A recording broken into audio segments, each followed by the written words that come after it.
we've got one more point I want to get to in today's call. And I guess it's just by asking you, what are some of the easily avoidable mistakes that you see these SMEs making? Well, I suppose they cover a great range. They can range from things like not understanding the technical jargon, or not asking for help, not asking for advice. And sometimes as I said before, if you have leaders that are finance led or sales led and technology isn't necessarily their skill, there's a lot of jargon in IT, and sometimes it can be difficult to penetrate. And in those cases, actually really getting under the skin of issues can just feel like it's too hard. And at the same time, there's not enough time. So organizations typically might not have the skills, or might not have the time to really understand some of these technical issues. And so therefore they get left. And that can become a problem, because that's where technical debt builds up, in the sense that where issues get left and they just get, we're happy as we are, we can continue as we are, all of a sudden that kind of problem hits. So ignoring technical debt and ignoring maybe challenges with IT is I suppose a key area where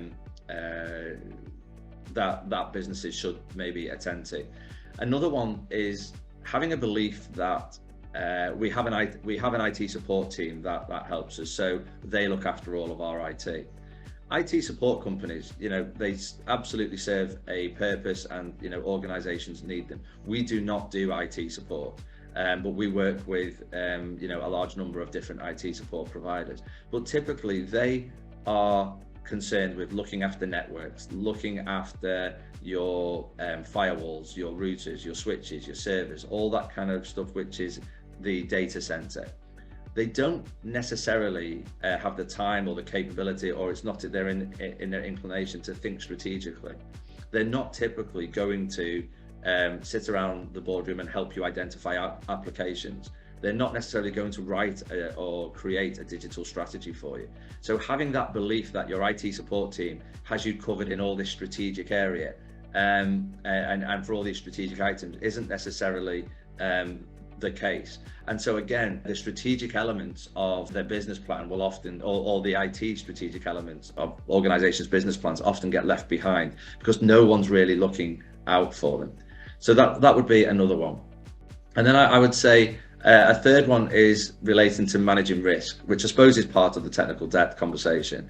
But things like cyber awareness for staff, cyber security generally, but things can, not having the right level of governance in place, not having appropriate policies and procedures, which sounds really dull and boring, and and what have you.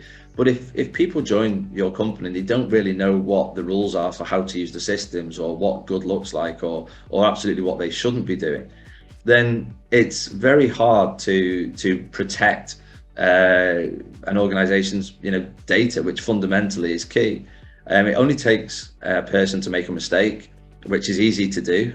Human nature, people make mistakes, and so therefore not providing the right level of guidance or structure around how they should work and operate the IT systems in an organization is just I suppose a risk waiting to materialize. So that there would be a couple of the high level areas that I would suggest are common mistakes that I suppose businesses tend to make. Yeah, I think it really simply, it comes back down to this idea of strategy, right? And when a lot of people think of IT, I just don't think they're really putting the thought into what the strategy looks like and how this marries up to what the business is looking to achieve. If you've got a sales department and that sales department relies on taking data from somewhere, that needs to be an efficient and well thought out process. If you've got an administration team, whether they're handling numbers or they're handling customer facing issues, the data needs to be at their fingertips, needs to be easy to attain.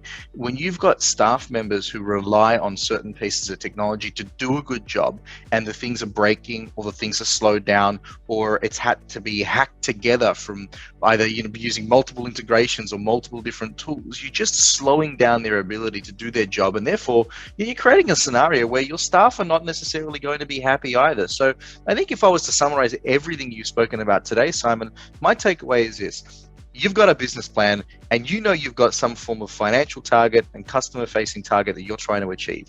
You just need to go and think about that IT plan and marrying that IT plan to those business outcomes rather than marrying that IT plan to an imaginary budget you came up with in a forecasting meeting. Would you agree with that or disagree with that? Absolutely agree, John. And I mean, by example, we've just taken on a client relatively recently. They're a global not-for-profit, and they recognize themselves that they've reached a point whereby their systems are confused. They've got multiple systems that cross over each other.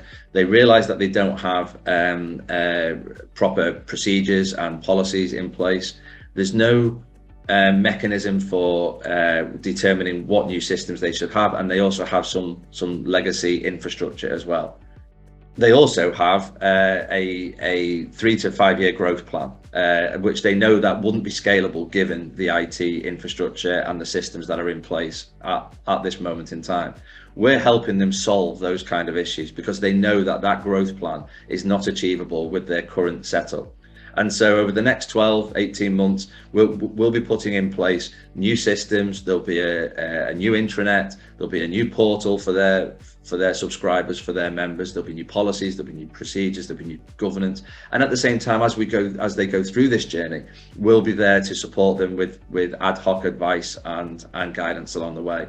That has only been possible because we were able to work with them and develop what that strategy needed to look like. What did their IT plan need to look like to support their business? And it's so refreshing to work with organizations that all of a sudden can see that and actually are looking to put this kind of digital IT plan or IT strategy, whatever you want to call it, to put this kind of thing in place. And so far, we've only just started, but so far we can already see the benefit of having a structure in place for them, which is great.